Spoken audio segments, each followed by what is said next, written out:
ہمارے چینل میں خوش آمدید۔ چلیں شروع کرتے ہیں آج کی کہانی۔ وہ روتے ہوئے چلا رہی تھی کہ کوئی اس کو بچا لے، لیکن اس کی صدا سننے والا وہاں کوئی نہیں تھا۔ ایک دم اس پر پہاڑ ٹوٹ پڑا۔ ساری مصیبتوں نے اپنا رخ اس کی طرف موڑ لیا۔ اس کی عزیز ماں، اس سے محبت کرنے والی ہستی اس دنیا سے رخصت ہو گئی، اور اس کا نشئی باپ اس کی شادی کر رہا ہے۔ وہ اپنی ماں کا غم بھی ٹھیک طریقے سے نہیں منا سکی۔ میرا نام عالیہ ہے۔ میرے نانا نانی کی 2 اولادیں تھیں، ایک بیٹا اور ایک بیٹی۔ میرے نانا ابو متوسط گھرانے سے تعلق رکھتے تھے۔ مالی طور پر اتنی خوشحالی نہ تھی، لیکن انہوں نے اپنے بچوں کی ہر ضروریات کا خیال رکھا۔ وہ اپنے بچوں سے بہت محبت کرتے تھے۔ انہوں نے اپنے بچوں کی بہت اچھے طریقے سے تربیت کی۔ خاندان کے ہر لوگ ان کے بچوں کی مثال دیتے تھے۔ انہوں نے اپنے بچوں کو تعلیم کے لیے تمام سہولیات میسر کیں۔ انہوں نے اپنی بیٹی کا ایڈمیشن کالج میں کروا دیا، لیکن خاندان والے ان سے ان کی بیٹی کا رشتہ مانگ رہے تھے۔ لیکن وہ چاہتے تھے کہ ان کی بیٹی ابھی تعلیم حاصل کرے، اس لیے وہ خاندان والے لوگوں کو رشتے سے انکار کرتے رہے۔ اس وجہ سے خاندان کے لوگوں میں اور ان کے درمیان رنجش پیدا ہو گئی۔ انہوں نے اپنے بیٹے کو بھی تعلیم حاصل کروائی، اور ان کے بیٹے نے امتحانوں میں اعلیٰ پوزیشن حاصل کی۔ اس بنا پر انہیں اسکالرشپ مل گئی، اور وہ اعلیٰ تعلیم حاصل کرنے کے لیے بیرون ملک چلا گیا۔ ان کے والدین اس کو باہر بھیجتے ہوئے بہت پریشان تھے، لیکن اپنے بیٹے کے بہترین مستقبل کے لیے انہیں یہ کڑوا گھونٹ پینا پڑا۔ اس طرح ان کا بیٹا باہر چلا گیا، اور ان کی ساری توجہ کا مرکز ان کی بیٹی بن گئی۔ وہ اپنی بیٹی کو خود ہی کالج چھوڑ کے جاتے اور لے کر آتے۔ اس طرح ان کی بیٹی نے ایم اے تک تعلیم حاصل کر لی۔ جب انہوں نے اپنی بیٹی کی شادی کا فیصلہ کیا تو خاندان میں سے کوئی بھی ان کی بیٹی کے جوڑ کے مطابق نہ تھا، اس لیے انہوں نے اپنی بیٹی کی شادی خاندان سے باہر کرنے کا فیصلہ کیا۔ اس کے لیے انہوں نے رشتے کروانے والی سے رشتے ڈھونڈنے کے لیے کہا۔ رشتے والی نے انہیں کئی رشتے دکھائے، لیکن ان کے دل کو کوئی بھی نہیں لگ رہا تھا۔ آخر کار ایک رشتہ انہوں نے دکھایا، کیونکہ لڑکا پڑھا لکھا تھا اور اس کے والدین بھی پڑھے لکھے تھے اور اچھے لوگ لگ رہے تھے۔ لڑکے کے والد کی کپڑے کی دکان تھی، لیکن لڑکا خود ایک کمپنی میں نوکری کرتا تھا۔ اس لیے انہوں نے اپنے گھر بلایا تو لڑکے والوں نے بھی لڑکی کو پسند کر لیا۔ اس طرح دونوں خاندانوں کی رضامندی سے رشتہ طے ہو گیا۔ میرے نانا نے میری امی کو جہیز میں ہر چیز دی تاکہ ان کی بیٹی کو کسی چیز کی کمی نہ ہو۔ اس طرح میری امی رخصت ہو کر اپنے سسرال آ گئی۔ شادی کے شروع کے دنوں میں سسرال والوں کا رویہ میری امی کے ساتھ بہت اچھا رہا۔ میرے ابو بھی میری امی کے ساتھ بہت اچھا سلوک کرتے۔ میرے نانا نانی بہت خوش تھے کہ ان کی بیٹی کی شادی ایک اچھے خاندان میں ہوئی ہے۔ کبھی کبھار میرے نانا اپنی بیٹی سے ملنے چلے جاتے، کبھی کبھار میری امی اپنی والدین سے ملنے ان کے گھر آ جاتی۔ اس طرح میری امی کی شادی کو 2 ماہ گزر گئے۔ اللہ تعالیٰ نے انہیں خوشخبری بھی دے دی، اور میرے نانا نانی اللہ کا شکر ادا کرتے نہیں تھکتے تھے۔ ایک دن ایسا ہوا کہ میرے ابو دفتر سے واپس گھر نہ آئے۔ میری امی بہت پریشان تھیں۔ انہوں نے میرے دادا دادی کو کہا کہ ان کا پتہ کروائیں۔ انہوں نے بھی ہر جگہ ان کا پتہ کروایا، لیکن کہیں سے بھی کوئی خبر نہ ملی۔ اس طرح میرے ابو کو 2 دن گزر گئے۔ میرے دادا دادی نے ہسپتال بھی پتہ کروایا کہ خدا نہ خواستہ کوئی ایکسیڈنٹ ہی نہ ہو گیا، لیکن ان کے بارے میں کوئی بھی خبر نہ ملی۔ آخر کار 2 دن کے بعد رات کو 2 بجے دروازے پر گھنٹی بجی تو میرے دادا دیکھنے گئے تو دیکھا کہ 2 آدمیوں نے میرے ابو کو پکڑا ہوا ہے، اور میرے ابو کی حالت بہت خراب تھی۔ میرے دادا اب میرے ابو کو پکڑتے ہوئے گھر کے اندر داخل ہوئے۔ تو میری امی بھاگتی ہوئی آئیں کہ شاید ان کا کوئی ایکسیڈنٹ ہو گیا، لیکن ان کے جسم پر کوئی بھی زخم کے نشان نہ تھے۔ لیکن میرے ابو کو کوئی ہوش نہ تھا۔ ان کے کپڑے بہت ہی میلے کچیلے ہوئے تھے، ان کے بال بکھرے ہوئے تھے۔ ان کی حالت کو دیکھ کر ایسا لگ رہا تھا کہ گزشتہ 2 دنوں سے انہوں نے کچھ کھایا پیا نہیں ہے، اور نہ ہی انہوں نے کوئی ہاتھ منہ دھویا۔ میرے دادا دادی میرے ابو کو پکڑتے ہوئے کمرے میں لے آئے۔ انہوں نے بیڈ پر لٹا دیا، لیکن میرے ابو کو کوئی ہوش نہ تھا۔ میری امی بھاگتی ہوئی میرے ابو کے پاس آئیں، لیکن میرے ابو سے اڑتی ہوئی بدبو سے میری امی منہ پر ہاتھ رکھتے ہوئے واپس چلی گئیں، کیونکہ میرے ابو مکمل طور پر نشے میں تھے۔ میری امی کے لیے یہ صدمہ کم نہ تھا کہ گزشتہ 2 دنوں سے وہ نشے میں تھے، اس وجہ سے وہ گھر نہ آ سکے۔ میرے دادا دادی کی حالت بھی بہت خراب تھی۔ انہیں بھی اس بات پہ یقین نہیں آ رہا تھا کیونکہ انہوں نے کہا کہ انہوں نے اپنی بیٹی کی تربیت میں کوئی کمی نہ رکھی تھی، تو پھر ان کے بیٹے نے ایسی حرکت کیوں کی؟ لیکن فی الحال ان کے پاس ان سوالوں کا کوئی جواب نہیں تھا، کیونکہ ابو ہوش میں نہ تھے۔ جب انہیں ہوش آتا تو پھر ہی ان کے سوالوں کا جواب انہیں مل سکتا تھا۔ اور میری امی صدمے سے ہی صوفے پر بیٹھی ہوئی اپنے شوہر کی حالت کو دیکھ رہی تھیں اور آنسو بہا رہی تھیں۔ وہ سوچ رہی تھی کہ اگر ان کے والدین کو اس بات کے بارے میں پتہ چلے گا تو ان پر کیا بیتے گی، اور میری امی سوچ رہی تھی کہ ان کی آنے والی اولاد کا کیا مستقبل ہوگا۔ میرے دادا دادی تو اپنے کمرے میں چلے گئے، لیکن میری امی صوفے پر بیٹھی ہوئی جاگتی ہوئی ساری رات گزار دی۔ اگلی صبح میرے ابو کو ہوش آیا تو انہوں نے بیڈ سے اٹھتے ہوئے اپنے دونوں ہاتھ اپنے سر پر رکھ لیے۔ کچھ دیر ایسے ہی بیٹھے رہے، لیکن ایک دم سے انہوں نے اپنی آنکھیں کھولیں اور کمرے کا جائزہ لیتے ہوئے اٹھے، اور ایک دم ان کی نظر میری امی پر پڑی تو بیڈ سے اتر کر میری امی کے پاس آئے اور پوچھنے لگے کہ مجھے یہاں کون لے کر آیا۔ میری امی نے کہا کہ 2 آدمی آپ کو پکڑ کر یہاں تک لائے ہیں۔ اس طرح میرے دادا دادی بھی میرے ابو کی آواز سنتے ہوئے کمرے میں داخل ہوئے تو میرے دادا بہت ہی غصے میں تھے۔ انہوں نے اپنے بیٹے سے پوچھا کہ تم نے یہ کیا حرکت کی ہے؟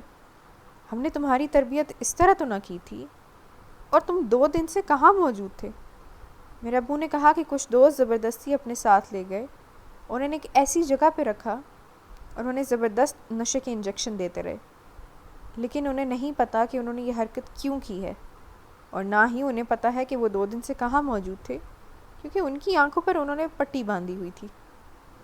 میرے دادا دادی اور میری امی نے ان کی بات پر یقین کر لیا۔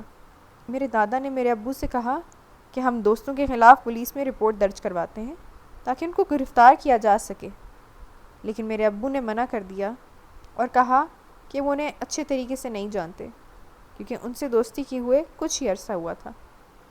اس طرح میری امی اور دادا دادی کو میرے ابو سے ہمدردی ہونے لگی۔ میرے ابو نے کچھ دن دفتر سے چھٹیاں لے لی اور آرام کرنے لگے۔ تقریباً 3-4 دن کے بعد انہوں نے دفتر جانا شروع کر دیا، اور گھر والے بھی اپنی نارمل روٹین میں واپس آ گئے۔ اس طرح وقت گزرتا رہا اور میرے ابو وقت پر ہی گھر واپس آتے رہے۔ اس طرح میری امی کی ڈیلیوری کے دن قریب آ گئے۔ میری امی نے اس واقعے کا ذکر اپنے والدین سے نہ کیا، کیونکہ اگر وہ ان سے ذکر کرتی تو وہ پریشان ہوتے۔ اس طرح میری امی کے ہاں بیٹی کی پیدائش ہوئی اور میری امی نے اپنی بیٹی کا نام عالیہ رکھا۔ گھر والے بہت خوش ہوئے، میرے نانا نانی بھی بہت خوش ہوئے، لیکن میرے ابو کمرے میں داخل ہی نہ ہوئے اور میری امی ان کی راہ ہی تکتی رہیں۔ میری امی نے کئی بار میرے دادا دادی سے پوچھا کہ میرے ابو کہاں ہیں، لیکن انہوں نے کہا کہ وہ کچھ کام کے سلسلے میں شہر سے باہر گئے ہیں، اس لیے وہ نہیں آ سکے۔ میری امی سوچنے لگی کہ انہیں اپنی اولاد سے زیادہ کون سا کام ضروری ہو گیا، لیکن میری امی بھی کچھ نہ بول سکی۔ اس طرح 2 دن کے بعد میری امی گھر واپس آ گئیں۔ گھر بھی انہیں ابو نظر نہ آئے۔ اس طرح 2 دن گزر گئے۔ 2 دن کے بعد میرے ابو کمرے میں داخل ہوئے تو میری امی نے ان کی طرف بہت غور سے دیکھا، لیکن میرے ابو نے میری امی کی طرف کوئی توجہ نہ دی۔ میری امی انتظار کرتی رہیں کہ وہ میرے پاس آئیں گے اور اپنی بیٹی کو اٹھائیں گے، لیکن وہ نہ آئے۔ آخرکار میری امی ہی بولی اور کہا کہ آ کر اپنی بیٹی کو دیکھ لیں، لیکن میرے ابو نے کہا کہ انہیں بیٹی سے کوئی لگاؤ نہیں ہے، انہیں بیٹا چاہیے تھا۔ میری امی نے جب یہ بات سنی تو انہیں شدید صدمہ ہوا۔ میری امی نے کہا کہ بیٹی تو اللہ کی رحمت ہوتی ہے، آپ اس طرح کی باتیں کیوں کر رہے ہیں؟ آئیں اور اپنی بیٹی کو اٹھائیں۔ لیکن میرے ابو نے میری طرف دیکھنا بھی گوارا نہ کیا اور میری امی آنسو ہی بہاتی رہیں۔ اس طرح وقت گزرتا رہا، لیکن میری امی نے اس بات کا ذکر اپنے ماں باپ سے نہ کیا۔ وہ اپنا دکھ اپنے اندر ہی پالتی رہیں۔ اس دوران میرے ابو گھر دیر سے واپس آتے، اور جب بھی آتے تو میرے ابو مکمل طور پر نشے میں ہوتے۔ کئی دفعہ میری امی نے سمجھانے کی کوشش کی کہ وہ ایک بیٹی کے باپ ہیں، انہیں یہ حرکتیں زیب نہیں دیتی، لیکن میرے ابو اس بات پر جھگڑا شروع کر دیتے ہیں اور امی پر ہاتھ اٹھانا شروع ہو گئے۔ میرے ابو نے کبھی میرے سر پر شفقت کا ہاتھ نہ رکھا، نہ ہی کبھی محبت سے میری طرف دیکھا۔ اس طرح وقت گزرتا رہا اور میری عمر 4 سال ہو گئی۔ ایک دفعہ پھر میری امی کو اللہ تعالیٰ نے خوشخبری سے نوازا، اور میری امی دن رات دعائیں کرتی رہیں کہ اس دفعہ ان کے گھر بیٹا پیدا ہو، لیکن ایک دن میری امی ابو کے درمیان شدید لڑائی ہوئی اور میرے ابو نے میری امی کو دھکا دے دیا، جس کی وجہ سے میری امی کی حالت خراب ہو گئی، اور میرے دادا دادی انہیں ہسپتال لے کر گئے تو ڈاکٹر نے کہا کہ وہ ان کے بچے کو نہیں بچا سکے اور اندرونی پیچیدگی کی وجہ سے دوبارہ ماں نہیں بن سکتی۔ آہستہ آہستہ میرے ابو کی حرکتیں میری نانا نانی کو بھی پتہ چلتی رہیں۔ انہوں نے افسوس ہونے لگا کہ انہوں نے تو اپنی بیٹی کے بارے میں اچھا فیصلہ کیا تھا، لیکن ان سے کیا ہو گیا تھا، لیکن اب کچھ نہیں ہو سکتا تھا۔ انہوں نے اپنی بیٹی کا گھر بسانے کے لیے خاموشی اختیار کر لی۔ میرے ماموں نے کئی دفعہ میرے نانا نانی کو مشورہ دیا کہ وہ خلا دلوا لیں، ابھی میری بہن کی عمر ہی کیا ہے، لیکن میرے نانا نانی اس بات پر راضی نہ ہوئے۔ میرے دادا دادی بھی فوت ہو گئے اور میرے ابو نے نوکری چھوڑ کر میرے دادا ابو کے کپڑوں کی دکان پر بیٹھنا شروع کر دیا۔ میری امی نے تمام توجہ میری طرف کر لی اور مجھے اسکول میں ایڈمیشن کروا دیا، اور جب میں نے میٹرک کر لیا تو میری امی کی شدید خواہش تھی کہ میری بیٹی بھی ان کی طرح تعلیم حاصل کرے، تو اس بارے میں انہوں نے میرے ابو سے بات کی، لیکن میرے ابو نے میری امی کو اجازت نہ دی۔ اس طرح میں نے پرائیویٹ ہی تعلیم حاصل کرنے کا فیصلہ کیا۔ آہستہ آہستہ میرے ابو نے دکان پر توجہ دینی بھی کم کر دی اور کئی کئی دن دکان بند رہتی۔ میری امی نے انہیں کئی دفعہ سمجھایا، لیکن انہوں نے اس بات پر کوئی توجہ نہ دی۔ الٹا وہ میری امی پر ہاتھ اٹھاتے اور میں رونے لگ جاتی کہ میں اپنے ابو کو کیسے روکوں، اور آنسو بہاتی رہتی۔ میری امی نے مجھے ایک فون نمبر دیا اور کہا کہ یہ تمہارے ماموں کا نمبر ہے، جب بھی زندگی میں ایسے حالات پیش آئیں تو تم اپنے ماموں سے رابطہ کر لینا، کیونکہ نانا نانی بھی فوت ہو چکے تھے اور واحد ماموں کا رشتہ بچا تھا جس سے میں مدد لے سکتی تھی۔ اس طرح وقت گزرتا رہا اور میں نے پرائیویٹ BA کر لیا، اور آہستہ آہستہ میرے ابو کے کاروبار میں نقصان ہونا شروع ہو گیا۔ اور ایک دن میری امی بازار گئیں تو دیکھا کہ میرے ابو کی دکان پر کوئی اور لوگ بیٹھے ہیں، تو میری امی پریشان ہو گئیں اور گھر آ کے میرے ابو سے پوچھا تو انہوں نے کہا کہ انہوں نے وہ دکان بیچ دی ہے۔ میری امی نے ان سے پوچھا کہ آپ نے یہ دکان کیوں بیچی ہے، تو انہوں نے کہا کہ انہوں نے کسی کا قرض دینا تھا، اس وجہ سے انہوں نے یہ دکان بیچی ہے۔ میری امی نے ان سے کافی جھگڑا کیا تو میرے ابو نے میری امی کو اتنا مارا کہ ان کا سر دیوار سے لگا، جس کی وجہ سے ان کے سر سے خون بہنا شروع ہو گیا۔ میں بھاگتی ہوئی اپنی امی کے پاس گئی اور اپنے ابو کو ہٹایا۔ اس طرح محلے والے بھی اکٹھے ہو گئے اور محلے والوں کی مدد سے میں اپنی امی کو ہسپتال لے کر چلی گئی، لیکن تب تک بہت دیر ہو چکی تھی۔ میری امی کا زیادہ خون بہنے کی وجہ سے اور دماغ میں چوٹ آنے کی وجہ سے میری امی اس دنیا سے رخصت ہو گئی۔ یہ صدمہ میرے لیے کم نہ تھا۔ اب میری امی کو فوت ہوئے 2 دن بھی نہ گزرے تھے کہ میرے ابو نے کہا کہ تمہارا آج نکاح ہے۔ میں نے پریشانی سے اپنے ابو کی طرف دیکھا تو میں نے انہیں کہا کہ ابھی میری ماں کو فوت ہوئے دن بھی نہیں گزرے اور آپ اتنا بڑا فیصلہ کیسے کر سکتے ہیں؟ لیکن انہوں نے میری ایک بات نہ مانی، کیونکہ وہ اپنے ہوش میں ہی نہیں لگ رہے تھے اور نشے میں تھے، اس لیے انہوں نے میرا نکاح ایک 70 سالہ بوڑھے شخص سے کر دیا۔ جب میں نے اس شخص کو دیکھا تو میں اپنے باپ کے پاؤں پڑ گئی کہ مجھے اس شخص کے ساتھ نہ بھیجیں، لیکن میرے باپ نے مجھے اس کے ساتھ رخصت کر دیا۔ وہ 70 سالہ بوڑھا شخص مجھے لے کر ایک گھر میں آ گیا۔ وہ گھر خالی تھا، اس گھر میں کوئی بھی موجود نہ تھا، اور اس نے مجھے ایک کمرے میں بند کر دیا اور چلا گیا۔ رو رو کر میرا برا حال ہو گیا۔ اس دوران مجھے یہ بھی خیال نہ رہا کہ میں اپنے ماموں کو فون کر دیتی تاکہ وہ میری مدد کو آ جاتے، لیکن اب کیا ہو سکتا تھا؟ اب تو پانی سر کے اوپر سے گزر چکا تھا۔ روتے روتے میری آنکھ لگ گئی تو مجھے ایسا محسوس ہوا کہ کوئی مجھے اٹھا رہا ہے اور مجھے آوازیں دے رہا ہے کہ اٹھ کر کھانا کھا لوں۔ جب میری آنکھ کھلی تو دیکھا وہاں کوئی بھی موجود نہ تھا، لیکن کھانا میرے پاس موجود تھا۔ میں حیران ہو گئی کہ میرے پاس کھانا کیوں موجود ہے، اور جس نے یہ کھانا رکھا ہوا ہے وہ خود کہاں ہے، لیکن بھوک سے برا حال تھا اور میں نے کسی بھی چیز کی پرواہ کیے بغیر کھانا کھانا شروع کر دیا، کیونکہ زندہ رہنے کے لیے اور حالات کا مقابلہ کرنے کے لیے پیٹ کا بھرنا بھی ضروری تھا۔ اس طرح کافی دن گزر گئے، لیکن وہ بوڑھا شخص واپس نہ آیا، اور میں شکر ادا کرتی رہی کہ اگر وہ واپس آتا تو نہ جانے میرے ساتھ کیا سلوک کرتا، لیکن روز ہی ایسا ہوتا کہ کوئی سوتے ہوئے مجھے اٹھاتا تو جب میں اٹھتی میرے پاس کھانا موجود ہوتا، لیکن کوئی بھی شخص میرے پاس موجود نہ ہوتا۔ ایک رات میری آنکھ کھلی تو میں نے دیکھا میرے ارد گرد 2 خواتین موجود ہیں جو ہاتھ میں کھانا لیے کھڑی ہیں۔ میں فوراً اٹھی اور خوف سے ایک طرف بیٹھ گئی، تو انہوں نے کہا کہ ہم سے ڈرنے کی کوئی ضرورت نہیں ہے، ہم تمہاری مدد کے لیے آئے ہیں۔ انہوں نے کہا کہ جس دن تمہیں وہ بوڑھا شخص اس گھر میں لے کر آیا تھا تو اس کے جانے کے بعد ہمیں اس گھر سے رونے کی آوازیں آئیں، تو ہم چھت سے اس گھر میں آئے تو دیکھا کہ ایک لڑکی رو رہی ہے۔ ہمیں تم پر بہت ترس آیا، ہم ہی تمہارے لیے کھانا رکھ کر جاتے تھے۔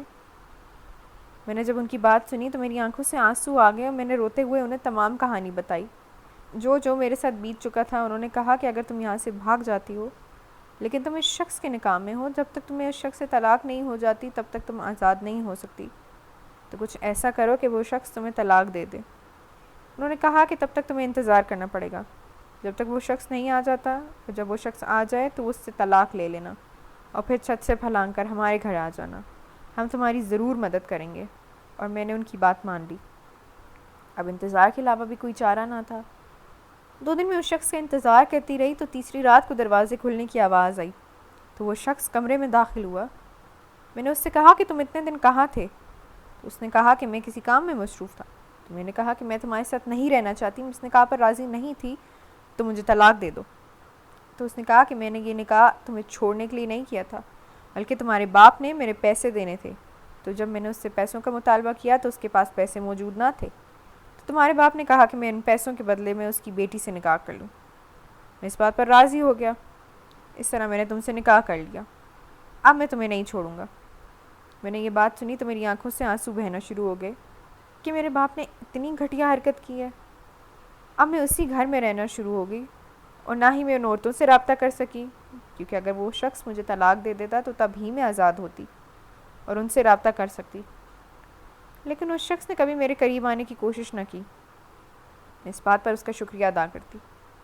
میں اس کے گھر کے کام کرتی، لیکن وہ شخص بھی کئی دن گھر واپس نہ آتا اور میں گھر میں جو کچھ موجود ہوتا وہ پکا کر کھا لیتی۔ ایک دن میرے ذہن میں خیال آیا کہ کیوں نہ میں اپنے ماموں سے رابطہ کروں، شاید وہی میری کچھ مدد کر سکیں، لیکن اس گھر میں فون کی کوئی بھی سہولت موجود نہ تھی، اس لیے میں نے ان عورتوں کے گھر جانے کا فیصلہ کیا۔ میں چھت سے ہوتی ہوئی ان کے گھر کی چھت پر چھلانگ لگا دی، کیونکہ دیواریں زیادہ اونچی نہ تھیں اور دونوں گھروں کی چھتیں آپس میں ملتی تھیں، اس لیے آسانی سے میں نے چھلانگ لگا دی۔ ان کی سیڑھیاں اترتی ہوئی نیچے ان کے گھر داخل ہو گئی۔ اب میں نے ان عورتوں کو ڈھونڈنے کی کوشش کی تو ایک کمرے میں مجھے کچھ آوازیں آئیں، تو میں نے اس کمرے میں جھانکا تو دیکھا کہ وہ عورتیں بیٹھی ہوئی تھیں۔ میں کمرے میں داخل ہوئی تو انہوں نے میری طرف دیکھا اور کہا کہ تم نے اس شخص سے طلاق لے لی ہے؟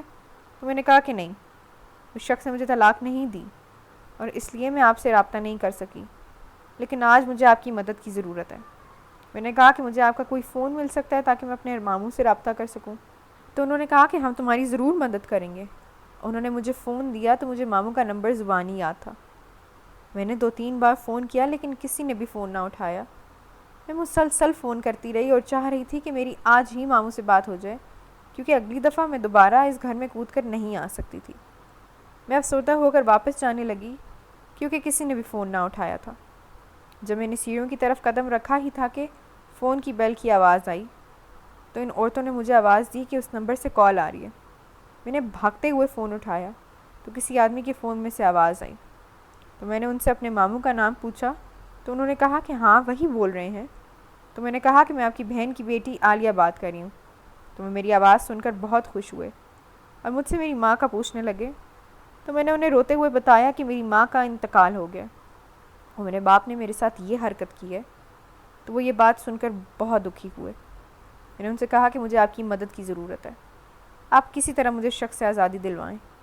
انہوں نے کہا کہ وہ اگلے 2 دن میں پاکستان آنے کی کوشش کریں گے، اور جب وہ پاکستان آئے تو وہ اسی نمبر پر رابطہ کریں گے تاکہ ان سے گھر کا پتہ معلوم ہو سکے۔ مجھے اپنے ماموں سے رابطہ کر کے بہت دلی سکون ملا اور میں ان کا انتظار کرتی رہی۔ اس طرح 2 دن گزر گئے اور رات کو مجھے سیڑھیوں سے قدموں کی آواز آئی، تو میں نے ڈرتے ہوئے دیکھا کہ 2 عورتوں کے ساتھ ایک مرد موجود تھا۔ میں نے اپنے ماموں کو پہچان لیا کیونکہ میں نے اپنی امی کے پاس اپنے ماموں کی تصویریں دیکھی ہوئی تھیں۔ میں بھاگتی ہوئی اپنے ماموں کے گلے لگی تو انہوں نے میرے سر پر ہاتھ رکھا اور کہا کہ تمہیں پریشان ہونے کی کوئی ضرورت نہیں ہے۔ میرے ماموں مجھے اس گھر سے نکال کر اپنے ساتھ لے گئے اور کسی وکیل سے رابطہ کرنے لگے تاکہ اس شخص سے آزادی دلوا سکیں، اور میرے ماموں نے پولیس کی بھی مدد حاصل کی کیونکہ اس بوڑھے شخص نے مجھے قید میں رکھا ہوا تھا۔ اس طرح جلدی مجھے اس شخص سے آزادی مل گئی اور میرے ماموں مجھے اپنے ساتھ بیرون ملک لے گئے، کیونکہ ماموں ادھر ہی نوکری کرتے تھے اور ان کی شادی بھی ادھر ہی ہوئی تھی، اس لیے وہ مجھے اپنے ساتھ لے گئے۔ ممانی بھی ایک مسلم عورت تھیں اور وہ اخلاق میں بہت اچھی تھیں۔ ماموں کی 2 بیٹیاں اور ایک بیٹا تھا۔ دونوں بیٹیوں کی تو شادی ہو چکی تھی لیکن بیٹا ابھی تعلیم حاصل کر رہا تھا۔ ماموں نے کہا کہ وہ میرا نکاح اپنے بیٹے سے کرنا چاہتے ہیں، تو ممانی نے اس پر کوئی اعتراض نہ کیا کیونکہ وہ بھی چاہتی تھی کہ ان کے گھر کی بہو کوئی ایسی لڑکی بنے جو رسم و رواج کو جانتی ہو اور گھر کے ماحول کو بہتر بنا سکے۔ اس لیے ماموں نے میرا نکاح اپنے بیٹے سے کر دیا اور ان کا بیٹا بھی شریف تھا، اس نے بھی کوئی اعتراض نہ کیا، اور اب میں ایک ہنسی خوشی زندگی گزار رہی ہوں۔ ناظرین، اگر آپ کو ہماری کہانی اچھی لگی ہے تو ویڈیو کو لائک کریں، شیئر کریں اور ہمارے چینل کو سبسکرائب کریں۔ اگلی ویڈیو تک اجازت دیں۔ اللہ حافظ۔